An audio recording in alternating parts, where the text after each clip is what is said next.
SML podcast, Playing the Field, Field General 007. We're back by popular demand. We had so many people DM, hey, Field, we bring in the podcast back. Field, please bring it back. You're the OG. We need the real voice of the SML up on this biatch. So we're back.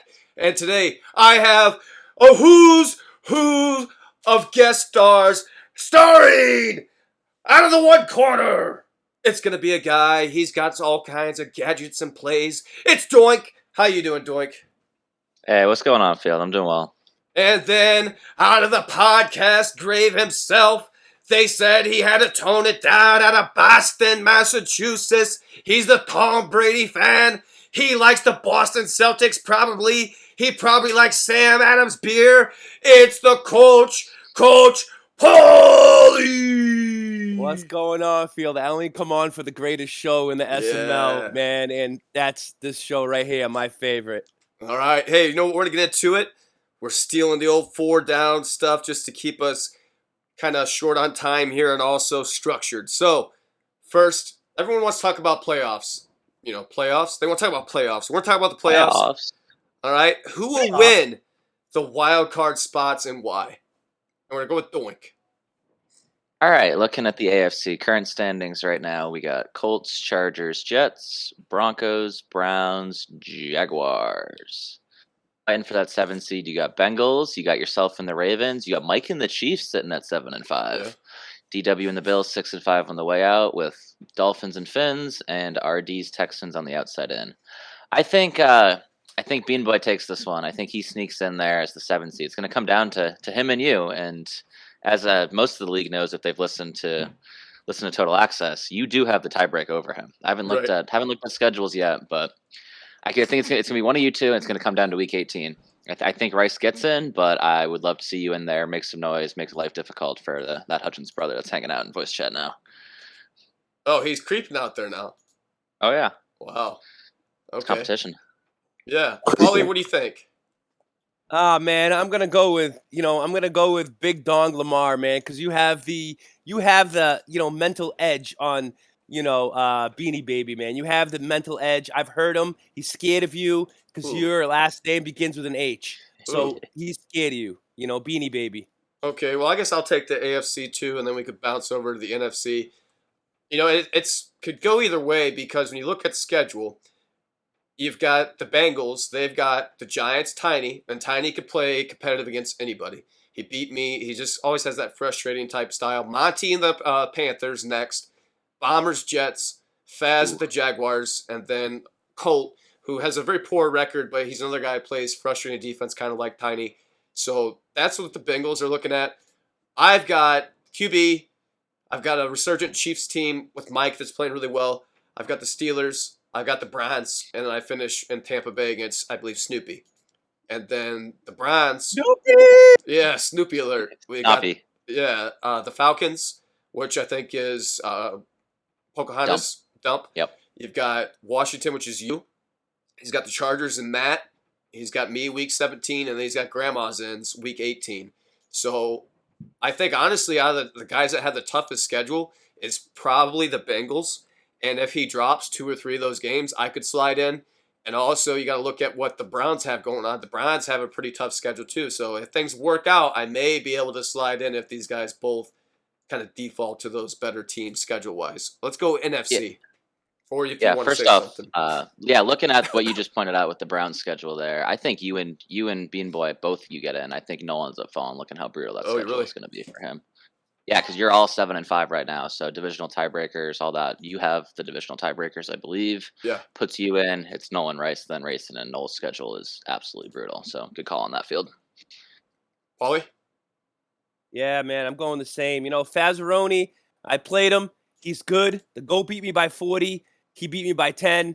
He's not the same old Faz he was. He used to beat me by 40. Now he beats me by 10. He's not worthy of the playoffs this season. Wow. Too many sim losses to the to the snowboarders wherever he goes. Oh, so you're saying that Faz is not going to make the playoffs? I don't. So I think Faz will get in. Probably. If he gets in, he's not for long. He's not for long, though. He's not for long. Like, he beat me by 10. The GOAT beat me by 40. There's a difference there. He's kind of up and down with this Jaguars team. They're not totally developed. Yeah. He's blown teams out. I've played him tough, and then there's times that he's blow me out by a lot. Let's switch sides over to the NFC. And I'll start off by just saying that the 49ers and Dan, 12-0. You got Doink at 9-2. Meats, who's been resurgent this season, 9-3 at the Packers. College offense, college offense. And then you got the Saints at 7-5. The wild cards right now kind of up in the air. You got the Lions, Coach Paulie, 7-5. You got Tiny's G-Man at 7-5. And then you kind of have right now, QP has a slight edge according to Neon Sports at 6-5, Panthers 6-6, and we'll just kind of leave it there. Who do you think is going to get in on the NFC? Paulie, we'll start with you. Well, I'm not supposed to make this known until the truth comes out later this week, but I'm in contractual agreements with Dan. Something about our next game to keep QP out of the playoffs, but I'm not going to go into that. But I'd go QP. I'd go QP because he's a miraculous win off 2 bomb posts. Wow. Unbelievable comeback. He won today. I think he's a favorite. You know, he's won twice in the SML with great QB, so he's good. What do you think, Doink? Yeah, so QP sitting there 7-5. Tiny's at 7-5. A whole lot of 7-5 teams here. Yeah. I picked my primer posse brethren in the AFC and Rice to make it. You got Monty sitting there at 6-6, but now this is Tiny's year. This is Tiny's miracle run.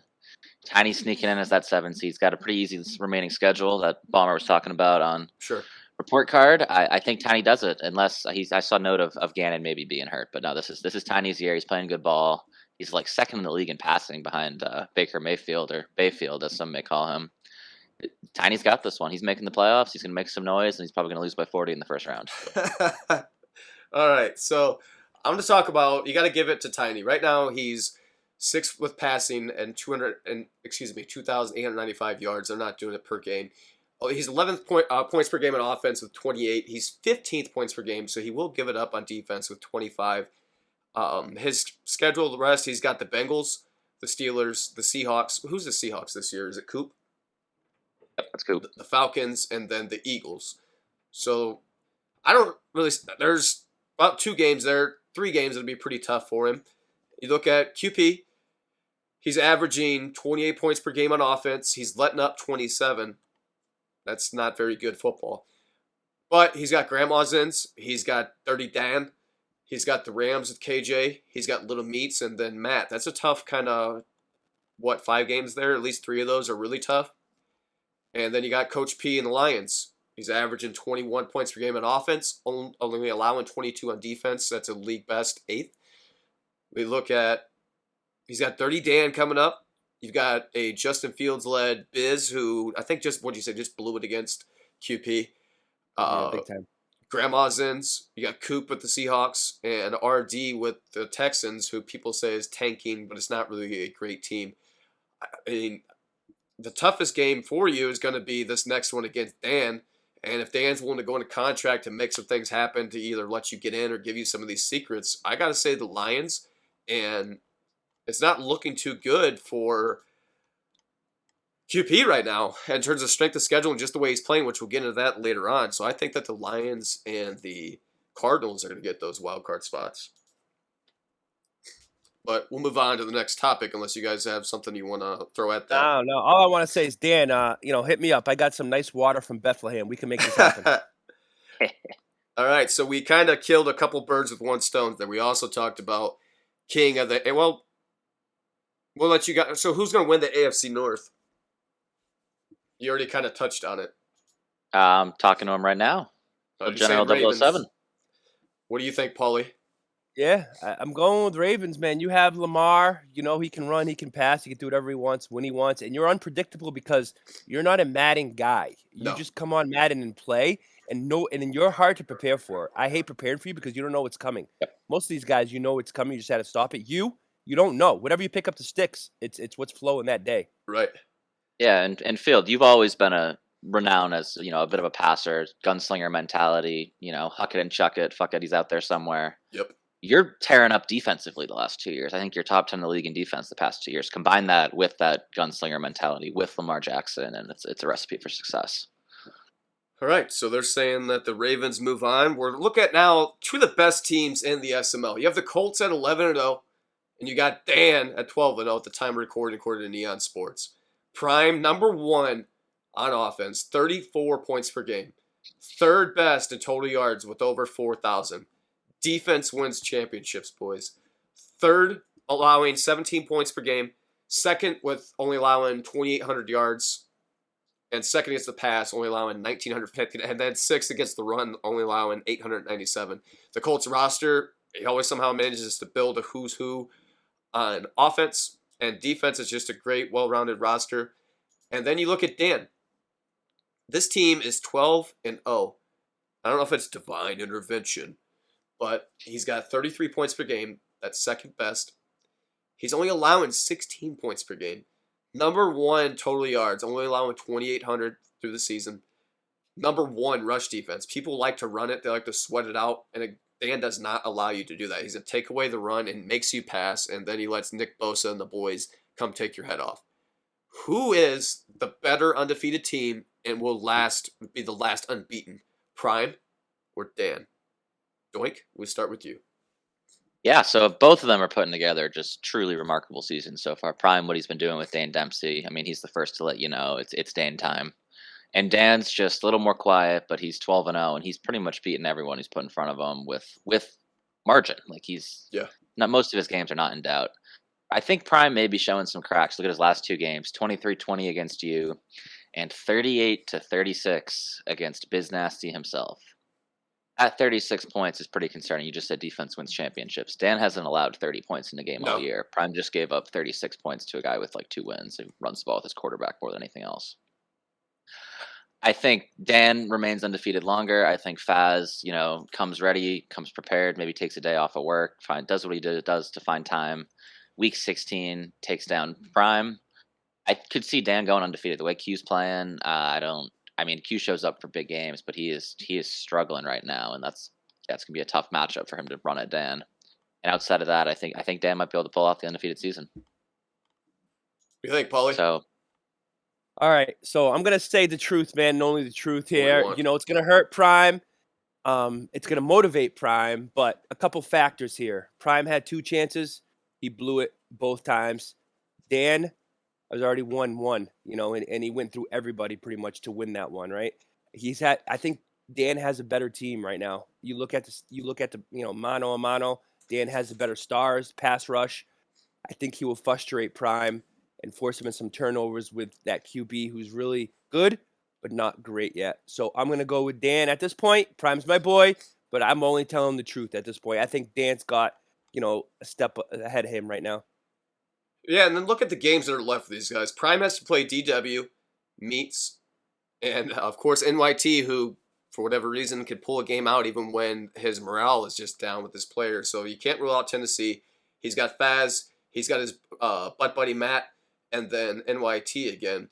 So really, his easiest games on paper are probably against NYT. He's got Matt, Faz, Meats, and DW left on the schedule.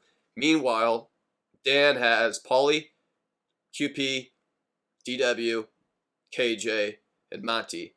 I think that Prime has the more difficult schedule at this point. From, like you said, the team standpoint and who's been playing better football, you have to give it to Dan. Prime's best wins were Week 7 against the Patriots, and that's Fig, right? 49-7. He beat Paulie Week 2, 40-6. Other than that, he's let up a couple times over 20 points. Week 3, Week 4, Week 5, Week 11 against me, and then this last one against Biz. There was a lot of interceptions there. I think that Prime managed to kind of hype that one up a little too much. I don't know if he really thought he was going to beat Biz by 3 touchdowns or if he was just trying to get under the guy's skin and the guy kind of came out and balled. However, Biz had kind of like an all or nothing type offense from what I saw on that stream. It was the deep shots kind of or nothing. So I've got to say that I'm going to have to agree with you guys. I think Dan's going to hold on the longest. I don't know that he's going to go unbeaten, but I think that Dan will go the longest. But we're going to move on. There's always something wrong with the player. We look at these guys from cycle to cycle, and it's hard to be consistent cycle to cycle to cycle, right? You look at Prime, who's got 18, 19, 20 sim bodies, and the rest of us who are nowhere near that. I haven't won a sim body since the first cycle that we've ever played Madden. And that's difficult. And you go through the highs and lows, different types of players where they come in. The culture is, hey, it's the 3-4 odd meta. You've got to live through all this. It's run or none. Then it's all passing. It's all zero blitz. Whatever that meta is, you have to try to survive and adapt. And some guys just don't do it. QP was dog last cycle. He was a dog. He had the Ravens. He was tearing it up. His offense was unstoppable. His defense was really good. And now you keep hearing about QP. QP, has QP fallen? What's wrong with QP? I have to ask, what's wrong with QP? Is there something wrong with QP or just difficult schedule? What do you guys think? We'll start with Paulie. Well, first thing, we all know he's in the West Coast, and we Yeah. all know there's a lot of eye candy on the West Coast. He may be getting a little, wandering eye here and there. His Yeah. concentration's really not on right now. He may have other things going on. And lastly, I think people are starting to figure out, other than Biz in that last game, he likes that deep post one-play touchdowns. Yeah. He loves the freaking post one-play touchdowns. I will say it again. Two TDs in the last 2 minutes of the game to win it. That's what he likes, and people are starting to catch up. He has a super team. He's always had a super quarterback when he's won a championship. Am I Right. correct or am I wrong? He traded for what? The Chargers QB last cycle, Herbert. right? And he had him. He's never won a championship with a Biz type QB at Fields, who's a star, right? Yeah. So, he has a great team. He should win it. But people are starting to figure him out right now. And I think he'll be fine come the playoffs if he makes it. He'll be dangerous. But right now, people are starting to figure his game out, What do you think, Doink? Yeah, Herbert may have started star that year. He got him up to superstar instantly. So yeah, 100% agreed there. What's wrong with QP? It's one of those things where something's clearly wrong. He basically should have just lost like his 5th straight game in a row and got bailed out at the end by Biz running cover 3 instead of man up 3 deep or something.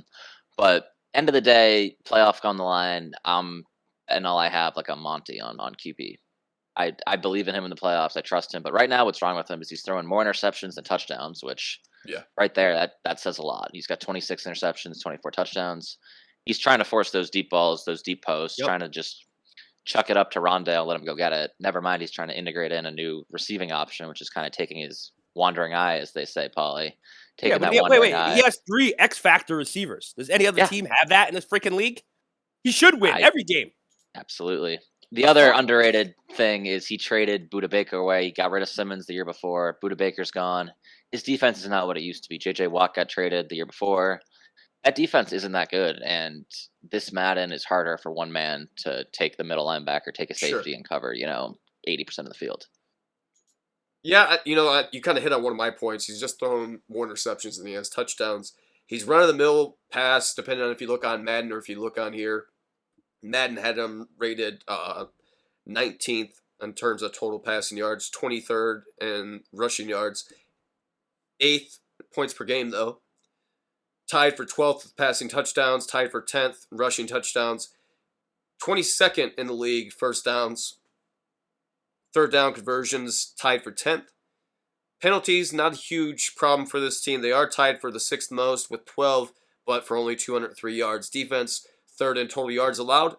2nd for passing yards allowed in the league. I think NYT was the best team, only allowing 1,840 yards. Rushing yards, 17th. Points per game, 17th. Sacks, tied for 12th. Interceptions, tied for 5th. Turnover differential, +3. That's 12th place in the league. You still get Kyler Murray, 21 touchdowns, 24 interceptions.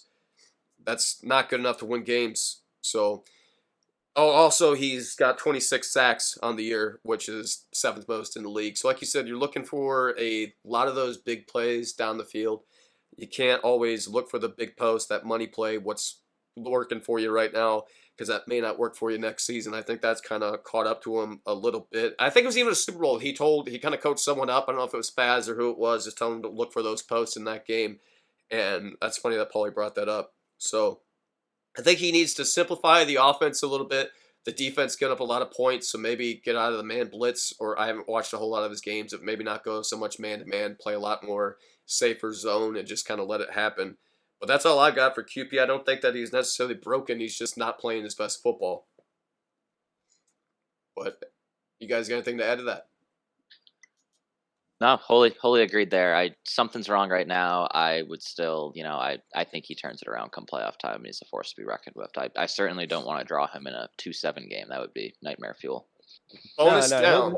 Bonus he'll down make the here. playoffs. He'll make the playoffs, but Oh, he's yeah. gonna lose to Dan in the playoffs most likely, and then it'll be the same story once again. I'm hoping for a Colts. I'm hoping for a San Francisco Super Bowl. That would be the highest ranked Super Bowl since the Baby Goat and the Goat lost on the Miracle, on the Memorial Day Miracle, whatever it was, Miracle. I'm gonna give you guys each approximately 30 to 60 seconds to have the floor to say whatever you want to the league. We'll go ahead with you first, Doink. Yeah, hey, playoffs are coming up. Great races shaping up in the AFC and the NFC. Special shout out to Tiny. Tiny's playing good ball. A little disheartened to hear Bomber give him like a C- grade despite being 7-5 sitting in the. He gave me a seed. shitty grade too. Yeah, I mean, guys who aren't usually with good records, playing well, playing good ball. Let's keep it up, guys. Keep the league. It shows how deep the league is. We got 10 teams in each conference fighting for a spot. Let's keep playing good ball. Keep it up. Paulie. First and foremost, happy holidays to all the SML community. Shout out. And a health ridden new year for everybody in the SML, man. Health is wealth as far as I'm concerned. Now, getting down to business, Tiny Titans and NFC, you are going to beat Meats if you face him in the playoffs. Meats is a pretender, and he will see, we will see, once again, he is a pretender in this league. Okay, he runs a college offense out of the pistol, run, play action. That's what the college, Oregon, or whatever you want to call it, does. That's what he does. He watches too much college, and then he watches the Ravens, which is extension of a college team. So there you go. I'm calling it now. I love you, Field. Love you, Doink. Let's get it going. SML playoffs. Well, I'd like to thank Doink and Paulie for joining us on the Playing the Field podcast. Let me know what you liked or disliked about this podcast in the comment section below, or in my DM, or send a chat tagging us, telling us that we sucked, that we had the worst takes, whatever it might be. I think it's a pretty fun show. Hopefully we triggered a few people. Good luck. The playoffs are near. There's only, 4 or 5 games left for most people, so we're getting right down to the nitty-gritty. Advance is usually anywhere between 24 and 30 hours, something ridiculous like that, to where we're really cooking through these seasons of this cycle. So I think Prime may still be listening in the background. Let's check. Prime, since you're creeping, do you want to say anything? Yeah. Oh! But I'll say this. Paulie, what are you doing picking against me, man? Come on. I told you. Wait. I told you why. You want me to expose it right now? No. Because you play better when you're not the favorite, and I'm trying to get you back on top. Listen to your manager, Bobby the Brain Heenan, right here, will you? I like that. I'll say this. Dan and I have scrimmaged many times, and I've blown the doors off the pasture. I have no fear of the old pasture. I appreciate you guys having me on the show, though. Yeah, thanks for sneaking in the background there, Prime. No point of you watching when the video goes live. But anyway, if anyone tuned in this long, appreciate it. We'll try to have some more content. Maybe we make this a regular thing with Doink and Paulie. New show, some hot takes. Let us know what you want to hear in the next one, guys. Like, subscribe, take care. Have a great day. Thanks again, Paulie and Doink.